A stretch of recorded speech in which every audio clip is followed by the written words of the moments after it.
मिले ना मिले हम एपिसोड 26।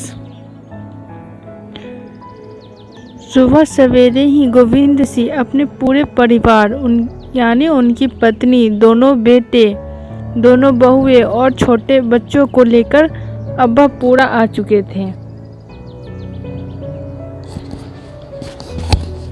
वैसे तो हर साल ही तो गर्मियों में 15 दिन के लिए अब्बापुरा आते थे, पर इस बार काम ज़्यादा था तो पीहू और संजू के साथ अपनी माँ सा को भेज दिया था। लेकिन अब यहाँ से अनाज की बोरियां ले जाकर शहर में रखवानी थी और भी काफ़ी काम थे जो 2-3 दिन यहाँ रुकने के बाद ही पूरे होते। तो वह अपने साथ 3 से 4 ट्रक लेकर आए थे, जिसमें सारा अनाज भरकर सुरक्षित बारिश होने से पहले शहर पहुंचा दिया जाए और सुबह 8 बजे से 9 बजे के बीच अब्बापुरा भी आ गए। पीहू को पहले से ही पता था कि बाबा साहब भी आते हैं तो सुबह सवेरे ही आते हैं, तो उसने उठकर जल्दी से घर की साफ सफाई करके नहा लिया था और जैसे ही सब लोग आए तो सबके लिए चाय और नाश्ता शरबत बनाने लगी, क्योंकि कुछ ही देर में सभी को अपनी कुल देवी के यहाँ दर्शन करने जाना था। कम से कम साल में 1 या 2 बार तो पूरा परिवार जाकर माँ से मांग कर माँ का दर्शन करके आते थे। और क्यों ना हो, कुल देवी की कृपा से ही सब फल फूल रहे थे। दादी सा का यही मानना था। इनके आते ही दादी सा ने शोर मचाते हुए सबको तैयार होने के लिए कहा और गहरी नींद में सोते हुए संजू को भी उठा दिया। बाबा सा के आने की खबर सुनी तो संजू की भी नींद पल भर में ही उड़ गई थी और पूरा परिवार नहा धोकर तैयार हो चुका था कुल देवी दर्शन के लिए।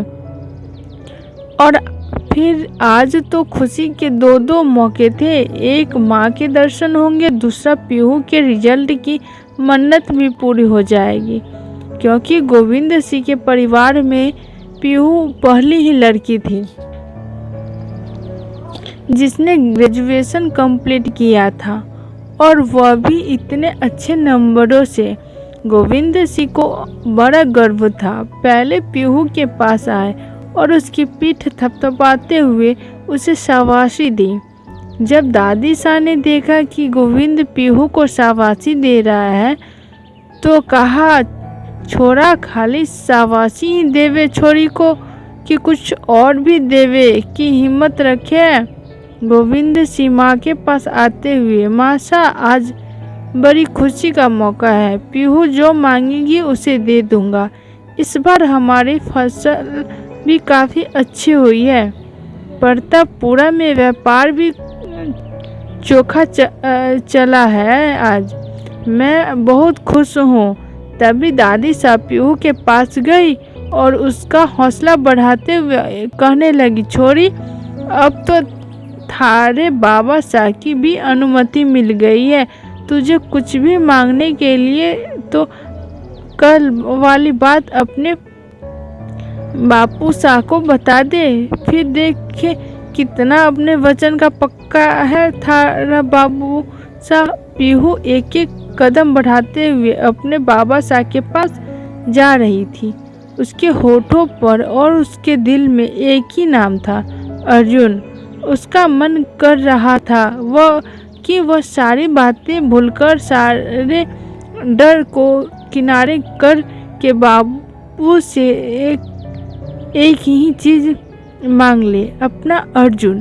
पर यह तो नामुमकिन था। इस नाम से भी घर में तूफान आ जाता और फिर जिस चीज़ की मुझे उम्मीद है वह तो कभी पूरी होती ही नहीं। तो उसने खुद को संभालते हुए बाबा साहब से अपने आगे की पढ़ाई की अनुमति चाही कि वह आगे 2 साल के लिए और पढ़ना चाहती है। उसकी सारी सहेलियां भी शहर जाकर पढ़ाई करने की तैयारी कर रही हैं। अगर आपकी इजाज़त मिले तो मैं भी बाहर जाकर पढ़ना चाहती हूँ। बाहर जाकर पढ़ने की बात पर बाबा शाह का हंसता हुआ चेहरा सन्नत पड़ गया था, क्योंकि वह तो एक पल की